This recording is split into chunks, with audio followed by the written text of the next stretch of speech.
Hola, mi nombre es José Roberto Rodríguez y es un gusto compartir contigo. Lección número 3, titulada El contrato del diezmo. El texto bíblico base para el estudio de esta semana se encuentra en el libro de Malaquías, el capítulo 3, verso 10. En el cual leemos lo siguiente: Traigan todo el diezmo a la tesorería y haya alimento en mi casa. Y pruébenme en esto, dice el Señor Todopoderoso, a ver si no abro las ventanas del cielo y vacío sobre ustedes bendición hasta que sobreabunde. En Génesis 14, Abraham había regresado de una exitosa misión de rescate de rehenes en la que había salvado a su sobrino Lot, a la familia de Lot y a las demás personas que habían sido secuestradas en Sodoma. El rey de Sodoma estaba tan agradecido por el rescate que le ofreció a Abraham todo el botín de la batalla. Abraham no solo rechazó la oferta, sino además le dio el diezmo de todo lo que poseía a Melquisedec. Inmediatamente después de que Abraham diezmó, el Señor dijo: No temas, Abraham, yo soy tu escudo y tu recompensa será muy grande. En efecto, el Señor le estaba diciendo a Abraham: No te preocupes, seré tu protector y proveedor. Luego, mucho más adelante, Moisés indicó a Israel cuando estaba a punto de entrar en Canaán: Cada año apartarás puntualmente el diezmo del producto de tu campo, para que aprendas a reverenciar siempre al Señor, tu Dios.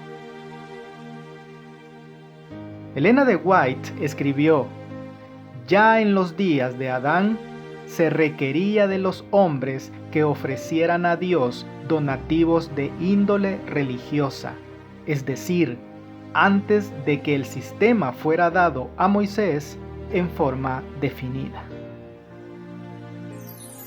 ¿Qué significa todo esto para nosotros hoy? Los diccionarios definen el diezmo como una décima parte de algo, o 10%. Probablemente esta definición se haya tomado de la narración bíblica. El diezmo es simplemente devolver el 10% de nuestros ingresos o ganancias a Dios. Entendemos que todo lo que tenemos pertenece a Él en primer lugar. La legislación del diezmo dada a Israel en el monte Sinaí señala que el diezmo es santo y pertenece a Dios. Dios pide solo su 10%. Nuestras ofrendas de gratitud son distintas del diezmo, son adicionales. El diezmo es el testimonio mínimo de nuestro compromiso cristiano. En ningún lugar de la Biblia encontramos alguna indicación de que la porción de Dios sea menos de una décima parte. Leamos en Génesis el capítulo 14, los versos 18 al 20. Entonces Melquisedec, rey de Salem y sacerdote del Dios Altísimo, sacó pan y vino, y le bendijo, diciendo: Bendito sea Abraham del Dios Altísimo, Creador de los cielos y de la tierra. Y bendito sea el Dios Altísimo, que entregó tus enemigos en tu mano y le dio a Abraham los diezmos de todo. Y Hebreos capítulo 7, los versos 1 al 9. Porque este Melquisedec, rey de Salem, sacerdote del Dios Altísimo, que salió a recibir a Abraham que volvía de la derrota de los reyes, y le bendijo, a quien asimismo dio a Abraham los diezmos de todo, cuyo nombre significa primeramente Rey de Justicia, y también Rey de Salem, esto es, Rey de Paz, sin padre, sin madre, sin genealogía, que ni tiene principio de días ni fin de vida, sino hecho semejante al Hijo de Dios. Permanece sacerdote para siempre. Considerad pues cuán grande era este, a quien aún Abraham el patriarca dio diezmos del botín. Ciertamente, los que de entre los hijos de Leví reciben el sacerdocio, tienen mandamiento de tomar del pueblo los diezmos según la ley, es decir, de sus hermanos, aunque éstos también hayan salido de los lomos de Abraham. Pero aquel cuya genealogía no es contada de entre ellos, tomó de Abraham los diezmos y bendijo al que tenía las promesas. Y sin discusión alguna, el menor es bendecido por el mayor. Y aquí ciertamente reciben los diezmos hombres mortales, pero allí uno de quien se da testimonio de que vive. Y por decirlo así, en Abraham pagó el diezmo también Leví, que recibe los diezmos. ¿Cuál fue la respuesta de Abraham al encontrarse con Melquisedec? ¿Y qué nos enseña esto acerca de cuánto tiempo atrás en la historia se remonta esta práctica? La primera mención del diezmo en la Biblia está en Génesis 14, que cuenta la historia del encuentro de Melquisedec con Abraham. La última mención del diezmo en la Biblia recuerda el mismo encuentro, pero las palabras décimo y diezmo se usan indistintamente. Observa en la historia de Hebreos que ni Melquisedec ni Cristo eran de la tribu de Leví. Por ende, el diezmo es anterior y posterior a la peculiaridad de los levitas. El diezmo no es una costumbre exclusivamente judía y no se originó con los hebreos en el Sinaí. Leamos ahora en Génesis el capítulo 28, los versos 13 y 14. Y he aquí Jehová estaba en lo alto de ella, el cual dijo: Yo soy Jehová, el Dios de Abraham tu padre, y el Dios de Isaac. La tierra en que estás acostado te la daré a ti y a tu descendencia. Será tu descendencia como el polvo de la tierra, y te extenderás al occidente, al oriente, al norte y al sur. Y todas las familias de la tierra serán benditas en ti y en tu simiente. Leamos ahora los versos 20 al 22. E hizo Jacob voto diciendo: Si fuere Dios conmigo y me guardare en este viaje en que voy, y me diere pan para comer y vestido para vestir, y si volviere en paz a casa de mi padre, Jehová será mi Dios. Y esta piedra que he puesto por señal será casa de Dios, y de todo lo que me dieres, el diezmo apartaré para ti. ¿Qué prometió Dios hacer por Jacob y cuál fue la respuesta de Jacob a Dios? Cuando Jacob se fue de su casa, huyendo de su enojado hermano Esaú, una noche tuvo un sueño de una escalera que subía de la tierra al cielo. Los ángeles subían y bajaban por ella. Y Dios se paró en lo alto y prometió estar con Jacob y algún día traerlo de vuelta a casa. Este joven soltero tuvo una verdadera experiencia de conversión y dijo: «El Señor será mi Dios, y de todo lo que me des, el diezmo lo apartaré para ti». ¿Por qué es importante entender que el diezmo, al igual que el día de reposo sabático, no fue algo que se originó en el sistema legal ni religioso de los antiguos israelitas? ¿Y qué mensaje debemos extraer de esta verdad los que vivimos después de la cruz? Leamos en Malaquías el capítulo 3, el verso 10. Traed todos los diezmos al alfolí y haya alimento en mi casa. Y probadme ahora en esto, dice Jehová de los ejércitos, si no os abriré las ventanas de los cielos y derramaré sobre vosotros bendición hasta que sobreabunde. ¿Qué podemos aprender de este versículo acerca de a dónde debería ir nuestro diezmo?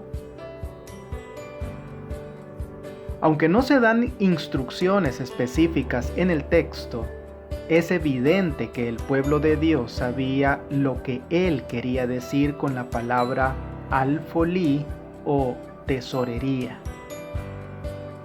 Dios sí incluye en sus instrucciones: haya alimento en mi casa. Su pueblo entendía que la casa de Dios inicialmente fue el santuario, la tienda minuciosa que se erigió por instrucciones específicas dadas a Moisés en el monte Sinaí. Más adelante, cuando Israel vivió en la tierra prometida, la ubicación central fue primero en Silo y luego, de manera más permanente, en el templo de Jerusalén. Si leemos en Deuteronomio el capítulo 12, los versos 5 al 14, veremos que estos nos indican que los hijos de Dios podían decidir a discreción dónde depositar su diezmo. ¿Qué principios podemos tomar de estos versículos para nosotros hoy? Como miembros de la familia de Dios, queremos entender y practicar su voluntad con respecto a qué hacer con nuestro diezmo. En el relato bíblico, aprendemos que 3 veces al año, es decir, la Pascua, el Pentecostés y la fiesta de los tabernáculos, el pueblo de Dios debía viajar a Jerusalén para llevar personalmente sus diezmos y ofrendas, y para alabar y adorar a Dios. Después los levitas distribuían el diezmo entre sus hermanos por toda la tierra de Israel. En armonía con este principio bíblico de la tesorería alfolí, la Iglesia Adventista del Séptimo Día ha designado a las asociaciones, las misiones y las uniones de iglesias locales como tesorerías en nombre de la Iglesia Mundial, y de las cuales se paga el ministerio, la obra eclesiástica. Para comodidad de los miembros de iglesia, el diezmo se lleva a la iglesia local, donde como parte de su experiencia de adoración, los miembros depositan sus diezmos y ofrendas. Aunque algunos utilizan las donaciones en línea también. Los tesoreros locales luego envían el diezmo a la tesorería de la asociación.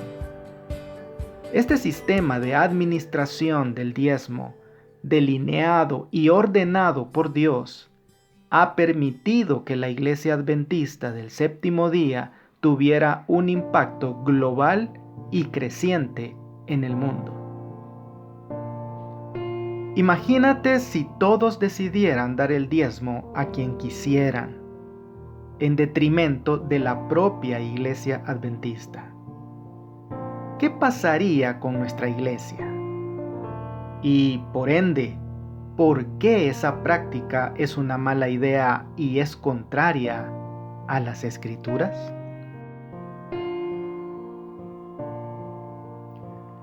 Leamos en Levítico el capítulo 27, el versículo 30. Y el diezmo de la tierra, así de la simiente de la tierra como del fruto de los árboles, de Jehová es cosa dedicada a Jehová. Y Números capítulo 18, versos 21 y 24. Y he aquí, yo he dado a los hijos de Leví todos los diezmos en Israel por heredad, por su ministerio, por cuanto ellos sirven en el ministerio del tabernáculo de reunión. Porque a los levitas he dado por heredad los diezmos de los hijos de Israel, que ofrecerán a Jehová en ofrenda. Por lo cual les he dicho, entre los hijos de Israel no poseerán heredad. ¿Qué propone hacer Dios con el diezmo según estos textos? Debido a que Dios es el dueño de todo, obviamente no necesita dinero. Pero, como el diezmo es suyo, nos dice qué hacer con él, y eso es utilizarlo para el sostén del ministerio evangélico. Y, por ende, con el diezmo de Dios se suplen las necesidades de los pastores.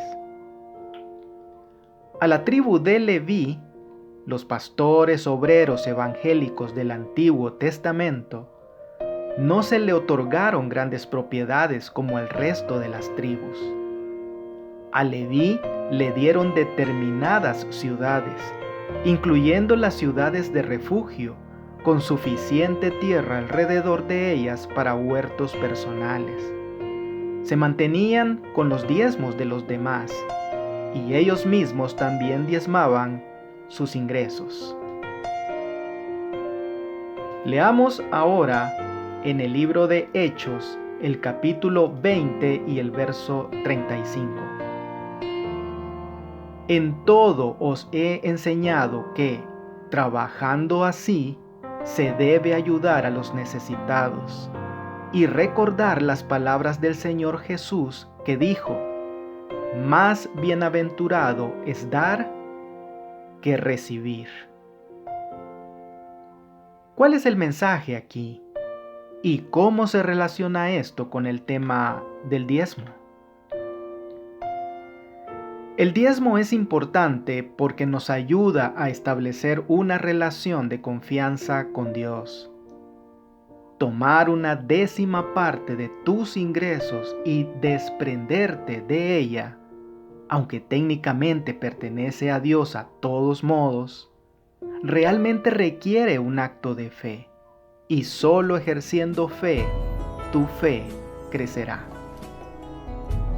Piensa, por ejemplo, en el tiempo del fin, cuando los que sean fieles no puedan comprar ni vender, como se describe en Apocalipsis 13 y 14. El hecho de haber desarrollado una confianza en Dios y en su providencia, poder y amor será de suma importancia cuando aparentemente todo el mundo esté en nuestra contra. El diezmo fiel seguramente puede ayudar a desarrollar esa confianza. Incluso antes de eso, qué crucial para todos nosotros es haber aprendido a confiar en Dios, independientemente de nuestra situación. Una segunda gran razón para la fidelidad económica es tener acceso a las bendiciones tangibles que Dios promete. Como parte del contrato del diezmo, Dios ha prometido bendiciones tan grandes que no tendremos suficiente espacio para recibirlas. Con el excedente, podemos ayudar a los demás y apoyar la obra de Dios con nuestras ofrendas. ¿Cuál es tu experiencia con la gran verdad de que realmente es más bienaventurado dar que recibir?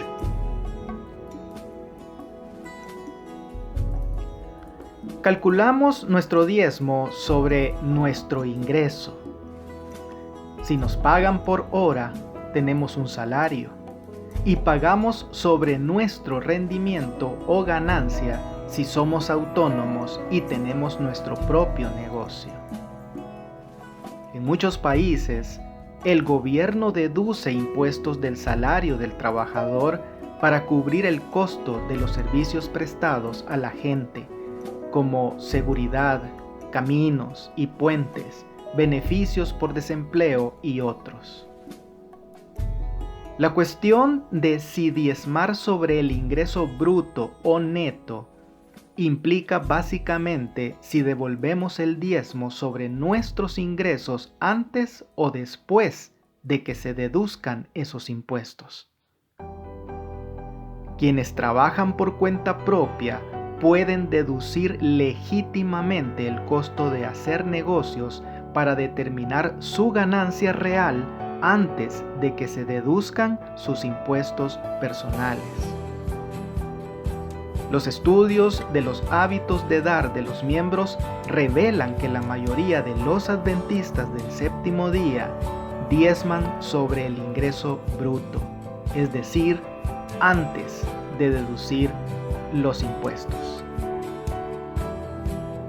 Leamos en Primera de Reyes el capítulo 17, los versos 9 al 16. Levántate, vete a Sarepta de Sidón y mora allí. He aquí, yo he dado orden allí a una mujer viuda que te sustente. Entonces él se levantó y se fue a Sarepta. Y cuando llegó a la puerta de la ciudad, he aquí una mujer viuda que estaba ahí recogiendo leña. Y él la llamó y le dijo: te ruego que me traigas un poco de agua en un vaso, para que beba. Y yendo ella para traérsela, él la volvió a llamar y le dijo: te ruego que me traigas también un bocado de pan en tu mano. Y ella respondió: vive Jehová tu Dios, que no tengo pan cocido, solamente un puñado de harina tengo en la tinaja, y un poco de aceite en una vasija.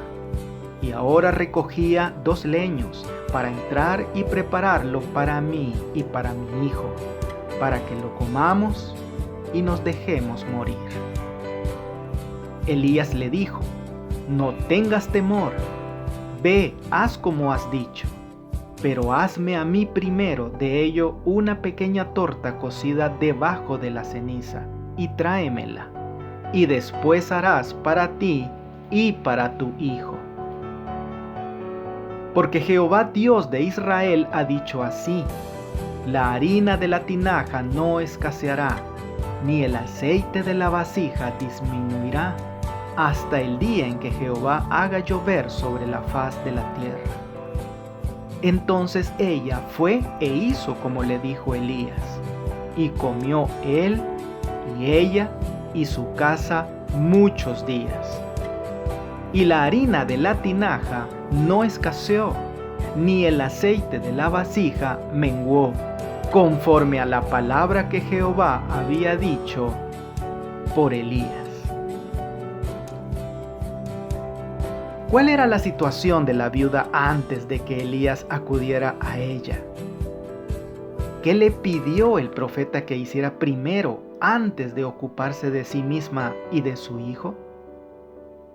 ¿Qué podemos aprender de este relato acerca de la pregunta en cuestión? Dios le dijo a la viuda de Sarepta que un hombre de Dios vendría a verla. Cuando llegó Elías, ella le explicó las circunstancias terribles que estaba atravesando. Elías primero pidió un trago de agua y luego agregó: no temas, ve, haz como has dicho, pero hazme a mí primero un panecillo cocido bajo la ceniza y tráemelo. Después harás para ti y para tu hijo, porque el Señor Dios de Israel ha dicho: la harina no escaseará de la tinaja, ni el aceite de la botija, hasta que el Señor envíe lluvia sobre la tierra. ¿Fue egoísta de su parte o simplemente estaba poniendo a prueba su fe? Sin duda, esto le permitió ejercitar su fe. La respuesta debería ser obvia. La conclusión sobre bruto o neto es que depende de cada uno de nosotros decidirlo. La iglesia no ordena lo que debemos hacer, y con razón. Al final, cada uno de nosotros debe tomar su propia decisión.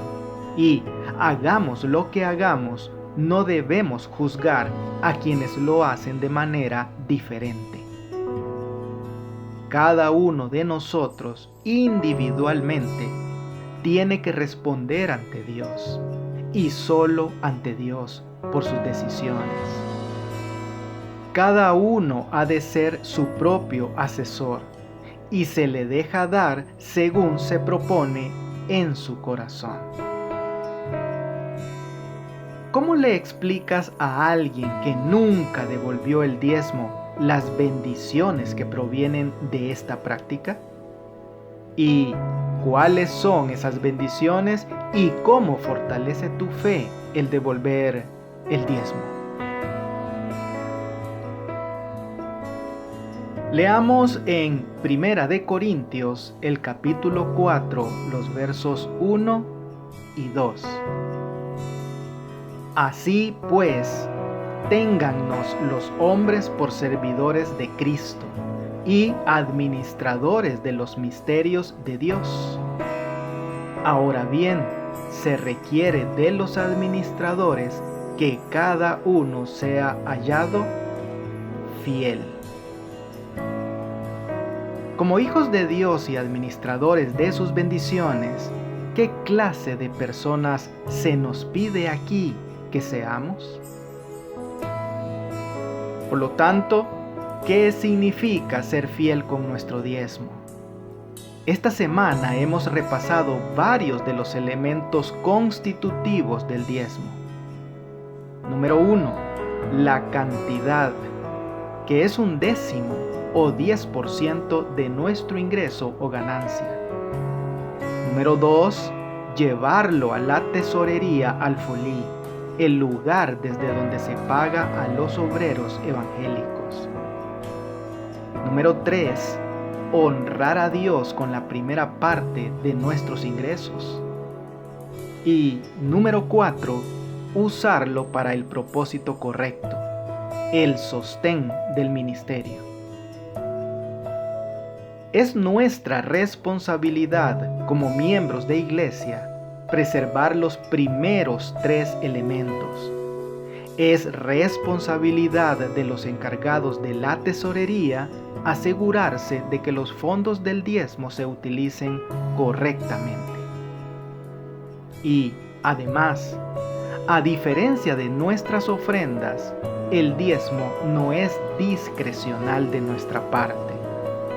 El décimo y la tesorería son ambos parte de nuestra responsabilidad.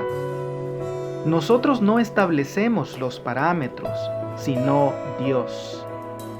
Si yo no devuelvo el 10% completo de mi ganancia, en realidad no estoy diezmando.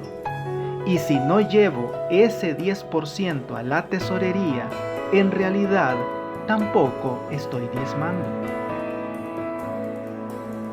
Leamos en el libro de Mateo el capítulo 25, los versos 19 al 21.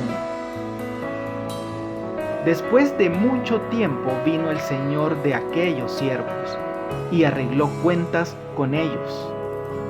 Y llegando el que había recibido 5 talentos, trajo otros 5 talentos, diciendo: Señor, 5 talentos me entregaste. Aquí tienes, he ganado otros 5 talentos sobre ellos. Y su señor le dijo: Bien, buen siervo y fiel, sobre poco has sido fiel, sobre mucho te pondré, entra en el gozo de tu Señor. ¿Cuándo se nos pide que rindamos cuenta de nuestra administración de los fondos de Dios? ¿Y qué se les dice a los que han sido financieramente fieles? Traed los diezmos al alfolí, dice Malaquías 3:10, y es la orden de Dios. No se extiende ninguna invitación a la gratitud o generosidad. Es una cuestión de simple honradez. El diezmo pertenece al Señor y Él nos ordena que le devolvamos lo que le pertenece. Administrar para Dios es un privilegio único y también una responsabilidad. Él nos bendice y nos sostiene y pide solo un décimo, y luego utiliza su diezmo con el fin de proveer para los obreros evangélicos, como lo hizo con la tribu de Leví durante los tiempos del antiguo Israel. Algunos argumentan que no les gusta cómo se utiliza el dinero de sus diezmos y, por lo tanto, no diezman o envían su dinero a otra parte. Sin embargo, ¿dónde dijo Dios: traigan todos el diezmo a la tesorería, pero solo si están seguros de que la tesorería lo está usando correctamente? Si todos los diezmos de nuestro pueblo fluyesen a la tesorería del Señor como debieran, se recibirían tantas bendiciones que los dones y las ofrendas para los propósitos sagrados quedarían multiplicados 10 veces, y así se mantendría abierto el conducto entre Dios y el hombre. Esta es una afirmación asombrosa. Si todos diezmáramos fielmente, Dios nos bendeciría con fondos para aumentar nuestras ofrendas en un 1000%. En el tercer capítulo de Malaquías se encuentra el contrato que Dios ha hecho con el hombre. Aquí el Señor especifica la parte que desempeñará al otorgar sus grandes dones a aquellos que le devuelvan fielmente los diezmos y las ofrendas. Todos deben recordar que lo que Dios exige de nosotros supera cualquier otro derecho. Él nos da abundantemente, y el contrato que Él ha hecho con el hombre es que 1/10 parte de las posesiones de éste sea devuelta a Dios. Él confía misericordiosamente sus tesoros a sus mayordomos, pero dice del diezmo: es mío. En la proporción en que Dios ha dado su propiedad al hombre, el hombre debe devolverle un diezmo fiel de todo lo que gana. Este arreglo preciso lo hizo Jesucristo mismo. Y ahora, algunas preguntas para dialogar. Reflexionemos sobre esta idea de que la práctica del diezmo no se originó en el antiguo Israel. ¿Cómo nos ayuda este hecho a comprender la perpetuidad de esta obligación de nuestra parte ante Dios? Analicemos la pregunta planteada al final del estudio del día lunes. Pensemos en lo que sucedería si la gente decidiera enviar su diezmo a otro lugar. ¿Qué pasaría con nuestra iglesia? ¿Todavía tendríamos una iglesia? ¿Qué tiene de malo la actitud que dice, bueno, mi diezmo es tan pequeño en contraste con todo lo demás que no importa? ¿Y si todos pensaran así? Compartamos con otros lo que hemos aprendido y experimentado al devolver el diezmo. ¿Qué podemos enseñar a los demás sobre la práctica?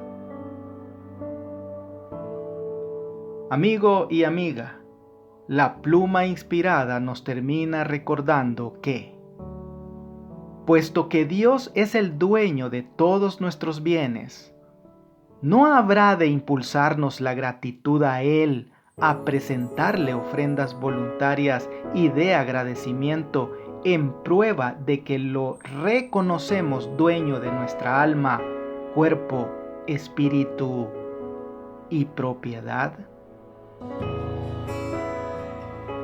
Que Dios te bendiga. No olvides apoyar este ministerio suscribiéndote a mi canal de YouTube. Con esto tendrás acceso a un video resumen completamente ilustrado y animado de la lección de escuela sabática para adultos al inicio de cada semana. Espero tus likes y tus comentarios de la lección. Bendiciones.